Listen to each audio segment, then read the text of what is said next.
Two-man, we're back again. Tommy was here. He was invited. He's actually just messaged me saying, because I put a story up, I'd have loved to have done that. He wouldn't. His exact words were, my next few training schools are already sold out. I don't need to come on there and talk anymore. So make of that with what you will, our wonderful audience. But he doesn't want to put the effort in.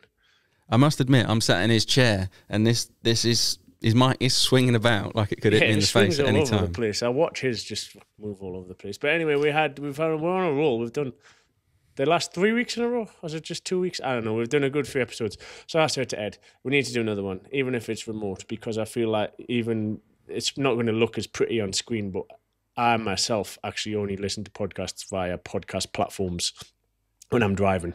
So for audio listeners, they're not going to know any different. And if people do want to watch us on screen, they're still going to be able to see something. Like, there we go. Third place Xpania trophy, if you want. That's still on my desk.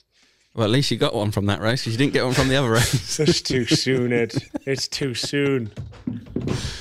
Come on, let's unpack it all. I'm not ready. Haven't even edited my vlog yet. I'm not going to just disappear off the face of the earth. That's not my style. But I've just actually downloaded clips off my cameras and stuff, and it's still a bit bitter. Roxy made a joke yesterday. I can't remember what she said. What, the knife's still in and it's still getting twisted? Yeah, it was. I can't even remember. What was your joke yesterday? She don't remember either. And I just said, it's too soon still. Oh, well, I'm sorry. But no, bad weekend. Bad disaster, really. Just about everything from start to finish. Got put in a terrible hotel. I was ill. Did something happen on the first day? Well, I was ill for just about all of it. And then took a risk, because so basically, we'll do as it's on used to, we will go fully over the race. First day, well, I was ill already. When we did the last podcast was Monday before the race, and I was snuffly, sneezing a lot. And then that kind of just developed worse and worse throughout the week. So I was ill to start off with. Beach race. Went all right, actually. Had a big battle of death with Mitch. Well, first two qualifying runs. What happened in the first one? I don't really know much about it. Someone was in my way. Someone was in my way. Did I not send you that video? No, Marshall was in my way, kind of stood on the corner on the first run. But it was 2 runs, and I was like, oh, it'd be great to just do good time on the first run, then I can go back to the hotel and sleep before the finals. But anyway, a guy was in my way. I didn't really complain, because by the time I'd finished, that many people had already started. There was that much traffic on the track, and I was like, I'll just wait around and do the next run. Did the next run, and then a rock got stuck, wedged. I can actually put a picture on screen for audio listeners, because my Insta360 Go Ultra was that clear. I could pick up the rock that was stuck in between the clutch cover and the gear lever, jammed my back brake on, going over one of the sand dunes, so I stalled the bike, and then it was stuck on over these sand dunes, so then I lost a lot of time there. Eventually that came out, and then I hit the next obstacle, which was a single log, just like an absolute moron, and crashed. So both my qualifyings were terrible.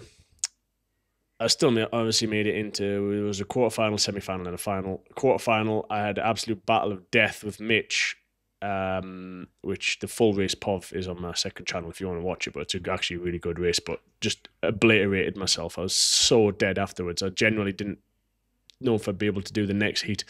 I was like I fell asleep in between races, and then when I got up, I was so dizzy. It was getting these, not so much dizzy, but just like head rushes, which was horrible. But then luckily, semi-final and final, I got the whole shot and just stayed out front and didn't have too much drama. Have you been seeing a doctor while you were there or not? Or did you just No, so I was going to go crap? to a doctor there, and then I thought, I don't know what they're going to give us in Turkey, and obviously it's an FIM race, and we didn't have any doping control or whatever, and I just thought, I didn't know the process or whatever. I felt better kind of each day, so then the next day I woke up, which was Forest Race Day, and I actually felt a little bit better in the morning. Then the race started. I did all right. I caught up with Manny. Oh, no, Manny caught up with me, sorry. I started first. He caught up with us, and I settled into at my pace, and I was somewhat happy. I was riding all right, and then he caught up with us, and I was like, okay, I'm not going fast enough. He was on pushing really hard, actually, by Manny standards. Like, I was quite surprised, actually, how aggressive he was riding. followed him for like 10, 15 minutes and then lost my back brake. Quite strangely, it didn't boil, it wasn't making a noise, it just kind of disappeared for like a few minutes. So I lost the toe of him, and then it just kind of came back by itself all of a sudden out of nowhere, just started working again. And Mitch caught us up by that point. So I rode with Mitch for most of the race, and then pulled away from him a little bit, and then towards the end, a back brake went again. Just same thing, just kind of disappeared out of nowhere. So then, yeah, rode steadily, and then it came back again. Pretty weird. Didn't like pumping it wouldn't make any difference. I actually stopped to check if my disc was bent. So very strange. Still didn't really have any answers from that. So Mitch and Wade ended up catching us right near the end. I actually finished second, but on corrected time I was fourth, which again was a bit of annoying from like, because there was championship points, 10, 9, 8, 7, 6, 5, 4, 3, 2, 1 points from the Forest race day. And obviously Manny was riding really well. So a bit annoying from that perspective. So I was a bit in a real sulk when I finished. But I was actually riding all right. Like I said, I felt better in the morning, but then as soon as I'd finished that race, it took like an hour and a half, I think, an hour 40. And I was like completely wiped out afterwards, like just falling asleep instantly. Again, having like these head rushes and stuff. So was like, oh, okay, maybe I wasn't quite as better as I thought I was. So then pretty much just slept all Friday afternoon. Woke up and had some dinner, and then main race day, decided to take a risk and go with a medium tyre, which I'd thought about doing for a while. A few people did it last year and it worked quite good. Mario and Graham in particular did that last year, because Sea Sky is a race where tyres are always destroyed. If you use a soft, it's nearly more often than not, it's destroyed at the top of the mountain because it's such a long, dry race. So yeah, anyway, I was thinking about it for before the race, and then my main reason for the decision was I wasn't fast enough on the Forest race on the second day with the soft tyre on. Like Wade and Manny were considerably, like 2 minutes, 3 minutes, I think, quicker than us. So I was more just thinking this is kind of like do or die point of view from a championship perspective, because after the beach race, I think I'd pulled it back to 10 points because Manny was only third, and then lost them two that I'd gained and one more in the Forest race. So I was like running out of days and points opportunities. So I kind of needed not quite a miracle, but I needed something big to happen from a championship perspective. So I was like, I'll go for it. I'll roll the dice. And yeah, the track was so wet. Like I've been going to Sea Sky since 2016. I'd never seen the Forest so wet ever. And yeah, it was a terrible decision. When you say you've made that decision on that tyre, so obviously, well, I told Tommy, and Tommy went, oh, what is it, F1, the tyres make that much of a difference? For someone that maybe wouldn't know, explain to us why the difference between a super soft and a medium would be such a different choice. So the medium, that it was literally the stock. Well, both tyres, the extreme is the stock extreme you can buy, and medium is the medium you can buy. They're both production tyres. But yeah, it does, like, I've just pulled the headphone out. Well, that really matters.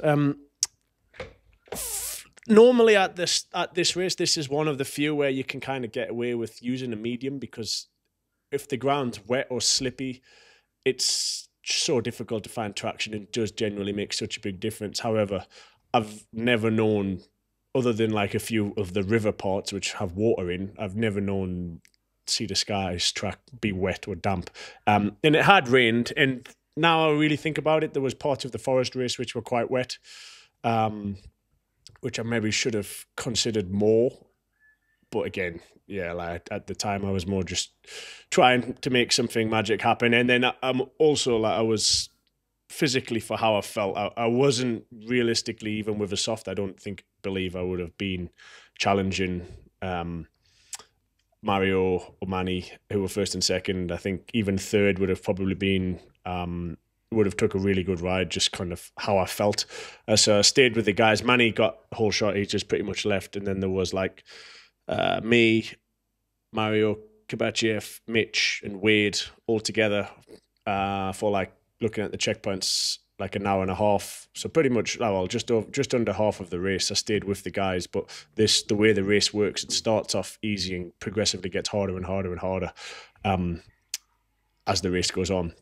So I was hung in there and stayed with everybody for like the first hour and a half. But the first real difficult section, everyone pretty much left us. And I was really tired just after it. And then I crashed just from tiredness more than anything and hurt my knee a bit. And then I went the wrong way and got lost and probably lost 5 to 10 minutes there. And then got a bit of a shocker all around then, really, yeah, then just after that, we arrived to the first of these very wet and very slippy forests, which I just couldn't believe. I didn't give up, obviously, but I'd pretty much accepted fate. Like, oh wow, this is going to be a very, very long day, and I might generally struggle to score points here. That's generally how much of a difference it made. Like I say, I mean, I was in no way, shape, or physical form to be at the very top, but the tyre did make quite a big difference. Yes, I'm guessing in that race there's no pit stop, and if there was, you couldn't have swapped a tyre anyway. Yeah, there was no outside. There's 3 tank points where you can refuel, but you couldn't swap any tyres, no. Right. I hadn't even actually thought about it. I mean, now if I had again, I mean, you weren't allowed, but Stan was at the fuel stops with on a spare bike, and I was thinking about it afterwards. I wonder what was on his wheel. Like, you couldn't have done it in the race, but my life could have been made a lot easier, but I didn't even think about it at the time. I was kind of so tired and zombied out, just surviving, literally in survival mode. You say you can't swap. Say you turned up to that tank point with like a destroyed rear wheel. Could you swap the tyre then or not? Or the wheel then? I don't know. Some races there is a rule where if the tyre's destroyed, you can swap it, and sometimes I guess you would have to put the other tyre on a new wheel. Bit of a grey area, that. All our races have grey areas in rules and outside assistance because they're so different. But that's just another point where leaves grey. There's so many grey areas because they're trying to standardise rules over races which are so vastly different. Yeah, tricky. So yeah, terrible weekend all around. I think I came 11th, but because 2 riders don't score points, I was 9th, so we made it in the top 10. Did you get a medal for participating medal, or? I think I got a finisher's medal, but I didn't attend the finishing ceremony, so that's not in my possession. You didn't even attend the first beach day when you got on the podium? No, so I also didn't attend the beach day. I don't even know where that trophy is either, so I've really come away empty-handed. And I felt, like I said, I kind of decided before the final of the beach race, I said to Stan, I was like, I'm going through this finish line and I'm riding directly to the hotel front door, just warning you. So you plan your afternoon around that. Because, I was just not feeling it. The beach race day especially, I was like, all I want to do is go to bed right now. Man, that's bad. How do you feel now? You still feel shit? No, I'm still tired. Not really fluey or achy or anything like that like I was, but I'm still pretty tired. I think just the physical effort whilst being so run down didn't help. So, easy week this week. Probably start riding at the weekend, I think. Where's your next race? Days. Got a weekend off and then Getzen. Oh, yeah. Getzen, I remember. Might be coming. We're straight in. Getzen's a relatively short race, although it is still quite difficult because you do a morning race of 2 hours and an afternoon race of 1 hour, but it's kind of one big day of physical effort. And you're not there for like the whole week or whatever. So I've got a nice chunk of time at home now to just hopefully survive and revive is probably the right word. Yeah, knowing you though, you won't do that. You'll probably be out mountain biking I'm in revival mode. I'm being mature about the situation. Get yourself some nice electrolytes and some bits. Had my vitamins this morning. About to make a Hydrofizz creatine concoction now. Just get back in a routine and feel alive again. That's the plan. Yeah, you have done a fair bit. I mean, I can imagine the weekend at Weston didn't necessarily help you. Wet, cold, windy. It actually started the Thursday at Weston. is when I first had symptoms. And then I woke up Friday morning and I was like, oh, I can feel my throat's getting sore. Horrible feeling. Yeah, that first day of a sore throat, I'm like, oh, fuck. So then I was like double dosing vitamins all weekend at Weston. And then I was like, well, that's why I was actually pleased the race got cut in half. Oh, well, part of it was pleased because I was like, oh, it's a lot less of a physical effort to race for an hour and a half than it is for 3. And obviously I've got to go and do some real work next week. So yeah, like I said, I mean, you guess you could put some blame on Weston, but I felt I was going to be ill regardless. And I think, yeah, I mean, it is what it is. It's been and gone now. It's in the past. So now what's on the plans then for the next, obviously you've got Getzen and a few more rounds, but is it, in your eyes and probably everyone's eyes, that championship's sailed now? Obviously you want to end pretty well, pretty strong. It's not done by any, well, that's not done. I wouldn't say by any means, but it's not far off. Obviously River of Africa is the last round, and because we've had like multi-day point scoring rounds, which is like what this Sea to Sky was, there's still 43 points available at River Africa, and obviously 23 for Getzen. So mathematically, there's still a chance. So you've always kind of got to go in with hope, and I want to put my best foot forward at both races anyway. So I do think, yeah, probably between Getzen and River Africa, there's 3 weeks. I'll probably do a couple of days on the 350, but still, predominantly focus on the 2-stroke for now, because like I say, well, let's see how Getzen goes. But the way, we'll see how it happens. It's like, yeah, start all that again, in fact. Yeah, I mean, obviously, kind of mathematically, it's not, the championship isn't in a good situation. I mean, there's still some hope. They have, on our multi-day races, we have like a bit of a strange point setup, but basically the last round of River of Africa, there will be 43 points available. So, yeah, it'll still, I think, mathematically be on. So got to believe in some way, and I'll still kind of prepare as if I want to put my best foot forward at both races anyway, regardless. I think there's 3 weeks between Getzen and River of Africa. So I'll probably ride the 350 a little bit just to kind of break the ice and get SuperEnduro ball rolling, because after River of Africa, there's only 2 weeks, I think, before SuperEnduro starts. So, you're in for a mad few weeks, really. But like I said, while there's still a mathematic hope, I'm still going to, put some time and effort into the 2-stroke and do the best I can. Obviously, I want to do that anyway. So yeah, still. Yeah, you only need the same thing, don't you? If Manny has a slip up, it's back on. Yeah, well, that's the annoying thing, really. Like the 2 rounds, which I've really had issues. I was actually ill also in America. Is the 2 rounds that have been with this multi-day, multi-points, 43 points available, and Manny's obviously took maximum points at both of them, kind of the 10 bonus points and the 20 race points. The 2 races that I've won are the 2 short ones, which is annoying, but kind of is what it is. I knew how the situation was. No one's fault, just kind of the way it's fell, which is annoying. So I'll keep hanging in there. I say easy week this week, and then ramp up again and hopefully be somewhere near 100% to make his life difficult in Germany. That would be nice. Yeah, you done a good one there before when you had a good tear up last time. You've had 2 performances there. Came to the first one. The time before I was mucking miles away. I rode really good to come back to second, but I was hanging around in 6th for a good period of time. Yeah, me and Tommy were nearly on this next flight home. We thought the championship was done. We was all over. Championship, I needed to come second in 2021. And we had a real close battle in the morning race, which was 2 hours. He literally passed us in the last corner. I followed a back marker in the main line, and he kind of come up the inside of both of us. And it was all shaping up for a good title decider in the second race, and I was chilling in 6th place for the first half of it, but then really rode good the second half and got back to second. And then last year, or 2 years ago, was it 20? Not last year before. We had a really good battle, close, and then I had a bit of a lead and then lost it on the second last lap, which is annoying. But yeah, it's a good race. It kind of suits both of us. I feel like parts of it different areas of it suit both of them pretty good, so it leads for quite a good race. So I'm sure it'll be more of the same.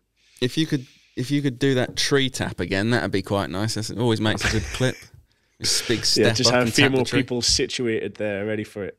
Yeah, I'll go and stand there with a camera if you're feeling it. They're really worth doing it if you're going to put a camera back in your hands. What a privilege that would be these days. I like Getzen. Makes me happy. I'm just trying to G Mr. Nick from Dirt Store to come. Our other silly mate will be sat on a beach in Dubai. Holiday, another one. He's come this morning. He's asked for, can I have some new socks and some new T-shirts and some new bits for my holiday? It's the life of a domestic motocross rider. Must be nice. Then he's also turned up and he said, can Bradley sort him an email for his training school? Can he do this, this and this? He's had everyone running around for him. I said, we're doing a podcast, me and Bill. Are you in? And he just went, no, walked out the door. Have you seen we've been commended on our podcast, actually? By Lewis Phillips. He said that... he said Tommy Searle has the best podcast. Tommy Searle's merely a fucking guest on this podcast. Exactly that. That's exactly what I'm saying. He's not even a host. He's a partaker in it. One step up from a guest, I would call it. I wouldn't class him as a host. He occasionally turns up. Semi-permanent guest. We've been on a roll, haven't we? So I think people probably have noticed, which is nice. Yeah, it's good. It is good. We'll be even more on a roll. Good. I actually don't listen to. I've never really listened to any of the menu backs. I don't know if they're any good. Oh, we got a bit of love in the comments. I actually done some questions for you. There's a few people want to know a fair bit about you. If you want me to reel some of them off, because we haven't done any for a while. Off. Come on then. Let me just pull them up for you. This is quite a funny one, which I feel like you could make a vlog out of this. Who would win in a race between your two mechanics, Stan and Mark? Yeah, Mark's desperate to do a vlog about this. He literally mentions it once a week. Yeah, let me see if it's Mark that's asked it. Hang on. No, it's not. It's not Mark that's asked it. So this is they've discussed this quite a lot. They reckon motocross track, Mark would win. An enduro special test, Stan would win. And they have great debate who would win around a super enduro track. So I think they need to be on opposite teams on the Kex Olympics. Yeah, it does need to happen. Because I think it would. I generally don't know, to be honest. I think Mark's definitely got better style when he rides a bike than Stan, but Stan could maybe operate if it was a fairly short duration race. I don't know, but I would like to try and make that happen. Stan's done a lot more riding though this last year and a half with only Stans. He's out every week. Yeah, that is true. Stan's riding a lot. Actually, that is a good point.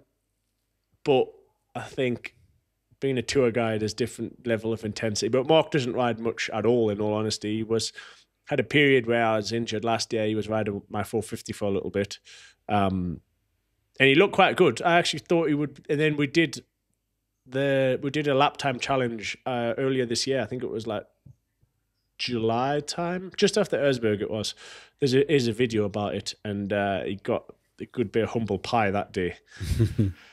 But we were on just bone stock 2-strokes with really, really soft suspension. It was I don't know if I did it on a 250. It was at like a Husky, that only smoke festival, a 2-stroke festival in Italy, and Husky would just give us a stock bike. Yeah. So yeah, good question. I don't think I would put money on either of them. I'd leave them, let them battle it out, but I wouldn't want to hurt any of them's feelings and see who I think's faster. Well, sounds like they've got. Who do you think's faster? I haven't seen Mark ride, so I don't know, but I've seen Stan perform at that race in Tong, haven't I? And he spent a lot of time. Yeah, that wasn't a good performance for Stan. That was a bad one for him, in all fairness. I think that wasn't a true reflection. I don't know. That's what It's a good vlog. That it's slightly higher up my priority list of things I need to make happen, but there's an awful lot on that fucking list. So I'd like to see that. So yeah, that would be, if you could pop that up a bit.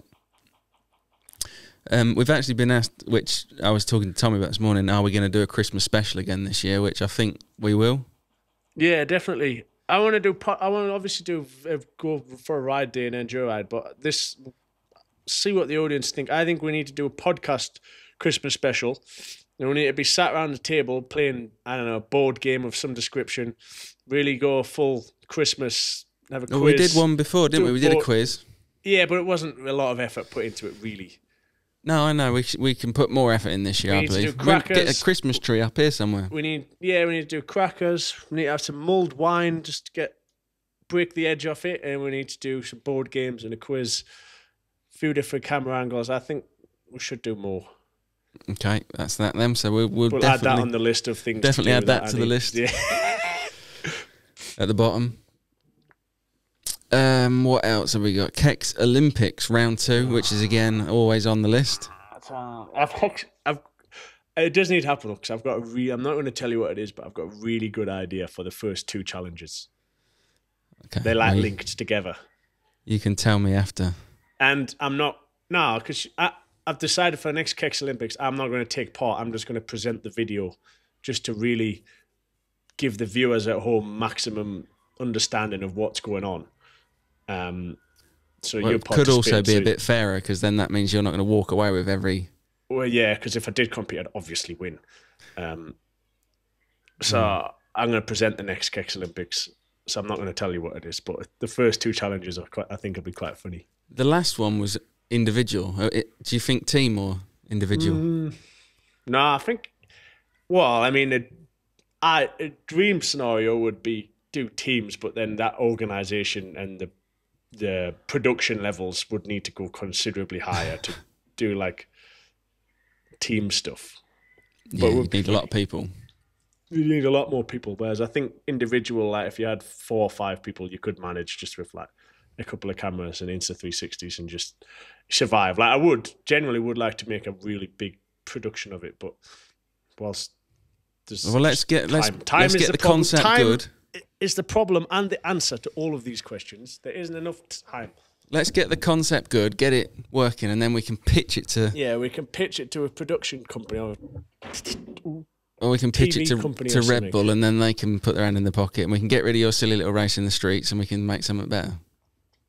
I mean, the potential is there. The world is our oyster. We just need time.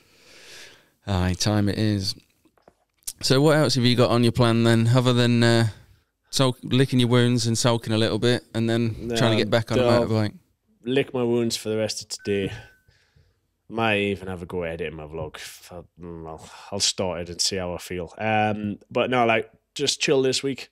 Probably start riding again towards the end of the week, over the weekend, and then a couple of days beginning of next week, Getzen. And then a few weeks off. I think that week straight after Getzen, I've got quite a few bits and bobs to sort out in England, so we could do an in-person podcast that week. And then there's 2 weeks to Roof of Africa, so like I said, Roof of Africa, and then 2 weeks until SuperEnduro starts, and that's pretty much not going to fall off. Going to take it to Christmas, which doesn't seem like a lot, but a lot of traveling and a lot of races to get there. So, yeah. Busy. In between all of that, or probably not in between, but towards the end of that, you've obviously got a baby coming. Have you made any plans of what you're going to do, where your baby's going to be born? Or we're not far along. We're quite far along with plans on that, to be fair. I feel like I'm somewhat. Well, I mean, it's not really my situation to be in control of as just yet, but no, that's also kind of filtered in. That's due March next year, so. All being well, will fall in between calendars and seasons, which has worked out quite nicely. We don't have the hard enduro season yet for next year, but I think we should be safe. I think that's going to get announced in Getzen. But no, that's a very exciting addition next year, just to make life a little bit more busy. But no, can't wait. Is there, obviously you keep saying that the hard enduro championship have gone through what they've gone through this year because it was their first year. If they announce something in Getzen, is there any new news, or have you riders been involved in any of the what you would like and not like? Discussions. We've been in quite a few discussions, and I think we're supposed to get told like what this announcement in Getzen will be before it goes out, and for us to give feedback kind of before it. But the new people have been very had quite a few discussions, and every time we'd have meetings, I do leave feeling relatively hopeful. Obviously, it's easy to sell the dream, if you like, or I suppose it's a bit harsh, but like tell people what they want to hear in all these meetings. I feel like you kind of got to withhold judgment until kind of next year starts and happens and stuff. But each time we have spoken to them, I have generally felt like, you know, there's a good opportunity and a good chance things can head in a better direction. So yeah, we'll see. I know we had quite a few discussions over next year's calendar and their ideal number of races and duration and the riders and teams. I think just with it being a lot of unknowns still in their first year and stuff, they were maybe being a bit too ambitious. But like I say, each discussion we've had seems to be positive. So no, I think I do remain pretty hopeful that next year things can head in a better direction for the sport in general. Lovely stuff. I'm just going to stop this and restart because this meeting's going to end. We're on Povo Zoom. Povo Zoom. I'll send you a new link. Fucking hell, what are we doing? What, Kex don't even pay for the real Zoom. I didn't know. Google Meets. Everyone could buy a few more sets of underpants so the next time we do this, we're not forced to fucking stop. Shut up. Right then, so I'll have a look at some more questions to see what they've been asking. How did Mr. Searle's feedback from his master plan to take over British motocross or to re-spark British motocross go? He did well, actually. He was commended in the comments. He then the ACU was trying to knight him yet, or I don't think he's got a knighthood from the ACU yet. This morning, actually, he come in and he rang Mark Chamberlain and was telling him, "Listen to my podcast. I've bigged you right up." So whether he's going to try and take that job over, who knows? He spoke a lot of sense, in all honesty. I think. I believe that is probably one of the reasons why Lewis Phillips has told him it's the best podcast. That is true.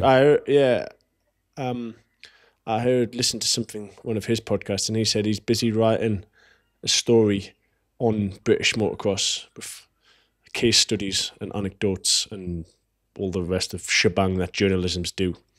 So I wonder if Tommy Searle will feature. I believe he will, because then Tommy also said Lewis wants to come here and use this setup and interview him or something. So I said, yeah, whatever. Oh, just a bit more self-gain for him, sound. More self-gain. Anyway, someone's asked, have you got any more training days coming up for you, Billy Bolt ones? No, I mean, no. Well, you didn't clip that clip up from the other one, right? I said, get in the comments if you want one on the 28th. So the reason there's not one in 2 weeks' time is because Ed hasn't made my clip.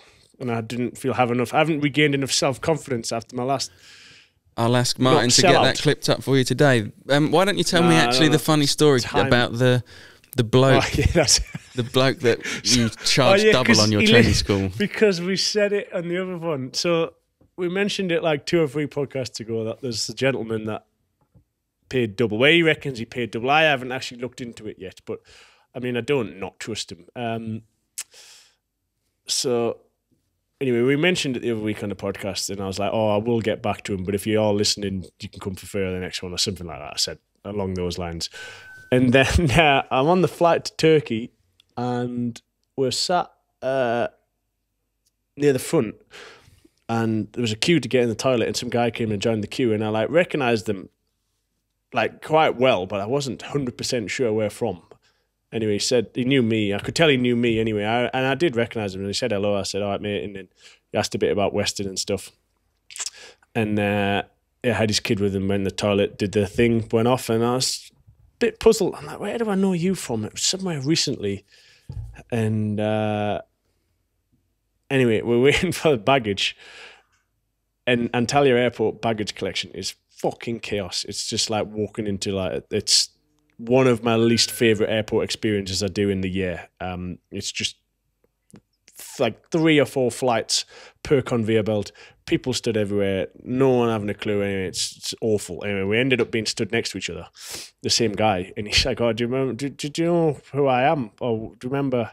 Do you know when you're on about that guy in your training school that double paid on the podcast? And I was like, yeah. He's like, oh, well, that was me. And I was like, oh. Apparently he's been getting a bit of shit from his mates, hasn't he? Yeah, so then I was like, oh, that's quite funny, that, to be honest. And I'm like, I will get back to you at some point. I promise that. I did mean what I said on the podcast. Like, I'm just quite busy. And he was really sound. He's like, no, don't worry. I know how busy you are. Like, it's fine.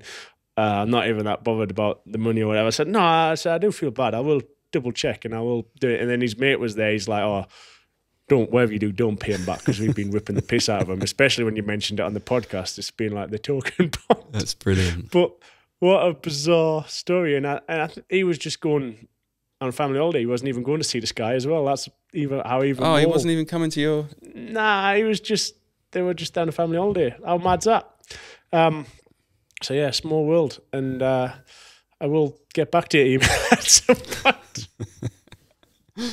Well, there's another one. His mates can continue to rip him because now he's made another feature. Yeah, well, there you go. You've had 2 mentions now. Did you send them prizes out the other day?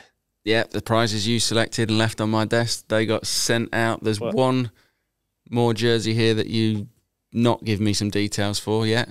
Yeah, no, there was one just in stock for the next right. whenever this. Why, I owe someone else a favour, but you sent 2 parcels out last week. 2 parcels went out last week, and I'm waiting for an Insta360 winner to send their parcel. I need to go through the comments. So my plan is to do a reaction video from Sea to Sky of some description, and while I'm there, I'm going to flick through the comments and see if anyone has got the exact speed right. There's like 600 comments, so I'm assuming one of them probably will be. Well, let me tell you now that everyone that's listening, pay attention to this because he won't do that this afternoon and this will be out before then. So you nip back to that Weston vlog, find out how fast he went down the straight, comment and answer, and add to that 600. So there's about 900. I'll tell you the exact. It was 157, and let me just double check the decimal points. No. Don't do that to yourself. What? Because now they're all going to go and say the correct one, and then you're going to have to work out who said it first. Well, yeah, but you can look at comments in order, newest order. All right, fine. And on the off chance someone hasn't got it yet, I can have a resurgence of comments from this podcast that people go and have another go, and I might just ride the algorithm for another time. That vlog's performing really well. People like Weston. I mean, unsurprisingly, I like Weston, but that vlog is performing well. Go on then, give us the answer. 157. 157.4 it was.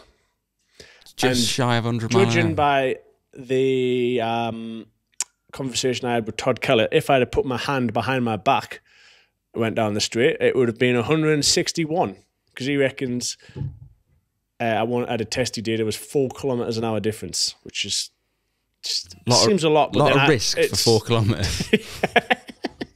A lot of risk for 4 kilometers. I think I'd rather just hold on and go a bit slower. Nah, I'm going to have a go next year, first lap from there. Oh, God. Just for the pick from the side on. Yeah, for the pick I can get it, but you could probably do, seeing as the pick's freeze-framed, you could just go a bit slower. Yeah, you probably don't need to go flat out for the pick, I suppose. Well, it was worth it for him. It was clipped up, looked wonderful. I was get impressed every time I watch that video. Yeah, he did do well, fair play. He's had another mention. Look at us just supporting British motocross again, British people. British beach racing. There's another second round of the French Championships this weekend. There was actually a question on the thing then, talking about supporting British people, saying, why don't we get the Brightonmores on one of these? Yeah, no, I'd actually thought about that a few times, to be honest. It's just not been there with enough time to plan anything, but that is on my to-do list.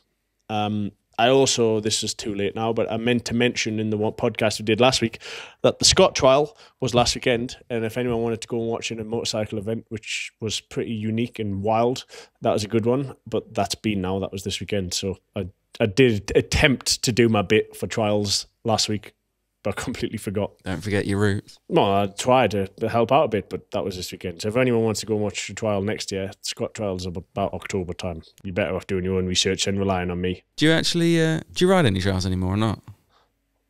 Nah, like twice a year, if that. Just plodding about playing. Yeah, I mean, here in Enduro, they actually do. You can ride a trials bike in quite a few places, like legally, without getting in trouble and stuff. So there's a lot of the guys do go out trials riding, but they just kind of hack up hill climbs and stuff, and I don't really enjoy it that much. I do generally still quite enjoy going and doing like some sections or hopping on my back wheel and stuff. But I don't do it often. But when I do it, I do actually quite enjoy it. I don't think the whole process of a trial and walking sections and stuff appeals that much, but the odd time I do ride a bike just for fun and practice sections, I also do quite enjoy, to be honest.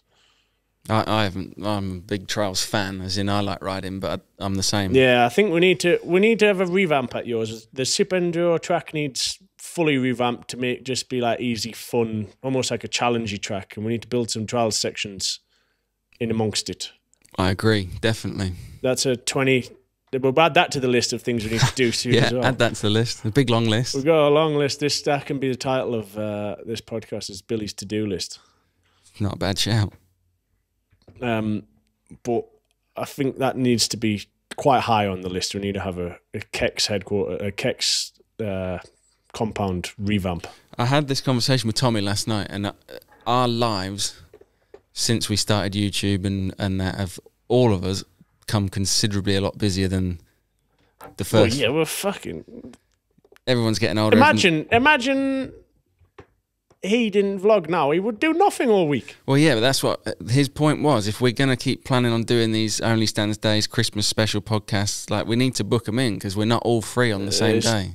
Well, I suppose that is true. Yeah, I don't disagree. So that's add that to your to-do list as well, to plan some days. I've got a diary somewhere around here. I think we should try and film and do all of the Christmas stuff in November, because then you start racing in December and then it's going to be even harder. Yeah, I know, but we did that last year and it just didn't feel that Christmassy. It was fucking November the 29th we filmed it. They barely had fucking Christmas cups in Starbucks. I think it was the first week they'd been in there. It wasn't. Yeah, but if we're going to go for the high production value that we're going this year, we need some time to edit. I know, I don't disagree. So yeah, we need to do a bit of planning. But anyway, that's not the listeners' problem. They just demand the content.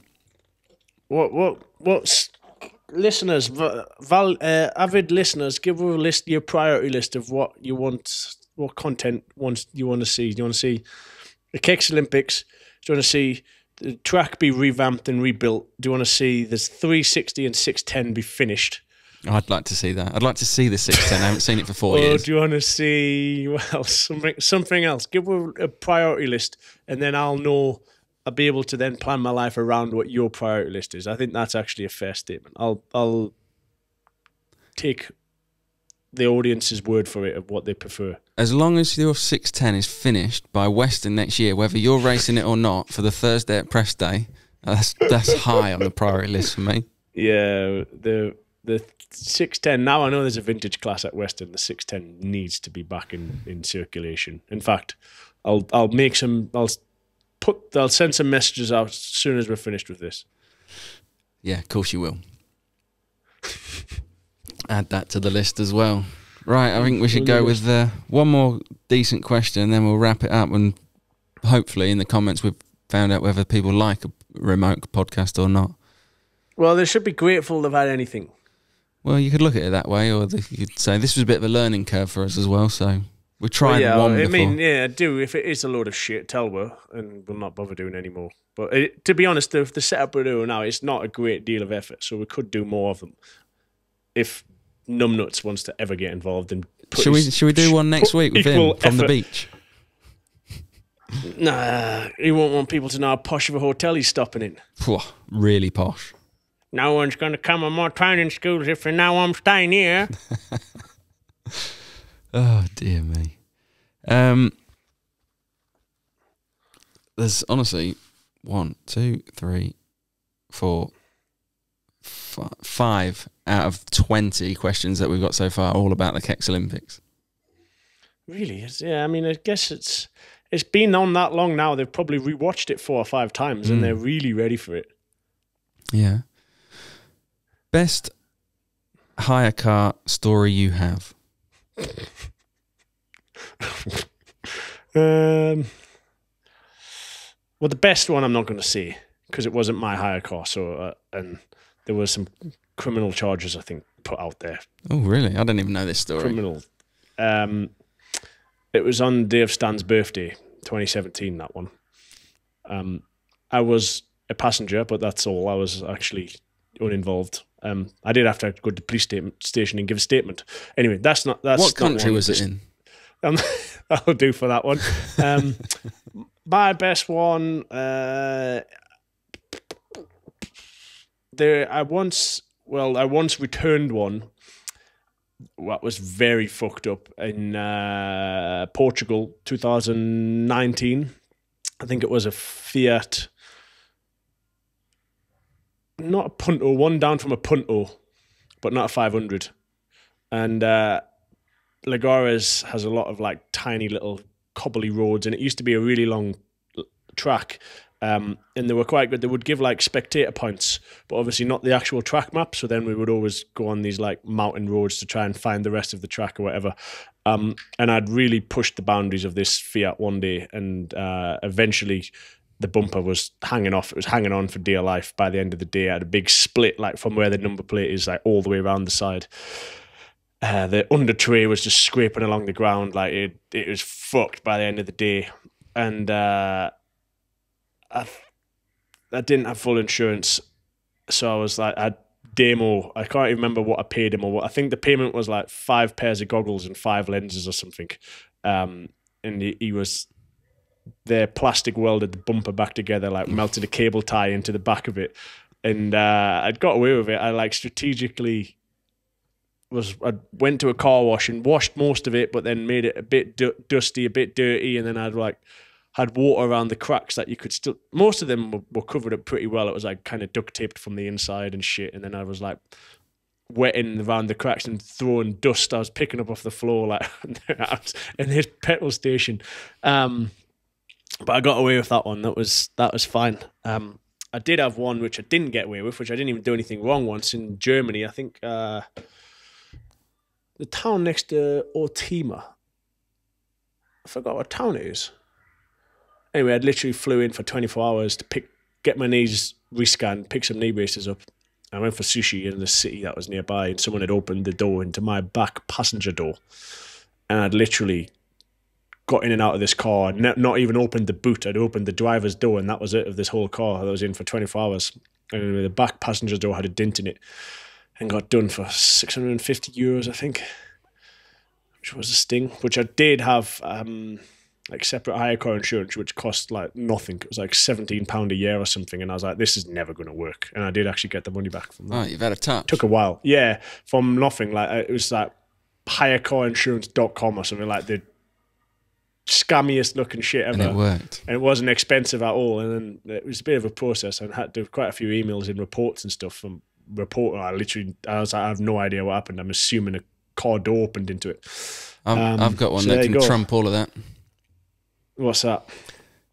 It wasn't me directly, but so in 2007 or 8, whenever Tommy was racing for Factory KTM here, my dad and his mates always used to come and watch, and they were late for a flight one time. So my dad gave the keys to a taxi driver and said, can you please return that to me, or for me? Just go and drop that off at Enterprise. Literally pulled outside the hotel, give him the keys to the taxi driver. It didn't get returned for forever. It didn't get returned. It got found on a motorway 4 days later, burnt out. The taxi driver just said, right, I'm having this, I'm selling this. Or pure joyride, I think. And then Enterprise rang my dad up going, they couldn't believe what he'd done. So yeah, that didn't end well. It ended with a blacklist from Enterprise hire cars. Yeah. I've got a friend who's got a lot of hire car stories, but I'll not. Most people probably work out who it is, but yeah, he's also blacklisted from several he's blacklisted from several countries, period, but countries and hire car companies. Wow. Yeah, don't go well, does it? Yeah, I used to travel to most races with Graham in like 2017 and 2018. And I used to try to egg him on. I'm like, if you win this weekend, can we hit this jump on your way home back to the hotel and stuff like that? We used to, and that was when we used to literally arrive the whole week to like walk tracks, which again, I'm pleased that we don't do that now, but it used to lead to quite the adventures in the week. It was quite good looking back. Funny times. Good shit. Well, I've got not a lot of battery left on my laptop. It's lunchtime here, and all right. Well, I'm going to tap out. Let me know how it went, and I don't know, tell us something to talk about for the next one. If it's just me and Ed, I feel like we can. We don't have to worry about keeping him entertained, so we can get more in depth on a few things. When are you back in the UK? Not. I think I'll come back for a few days straight after Getzen because I've got quite a bit of administrative shit to sort out. That's the week I was half thinking about doing a training school, which you were supposed to make us a clip up to see if I had any interest. But if this clip ever gets made and there's enough people that promise they're going to book on, I could still potentially do one. Well, why don't you line one up on your website ready, and then they can go straight there now and see if it's there. No, it's actually the week starting the 27th. Add that to your list. Probably won't do the training school, but I probably will come back to England for a few days that week. So we'll do a real one then, which will be just after Getzen. So we can talk about Getzen. You can tell everyone about your experience of your watching Getzen. And hopefully you got a trophy after that one. Not an 11th place finisher's medal. Fingers crossed there. We live in hope. Right, see you in a bit, everyone. Bye. Ta-ra. Bye.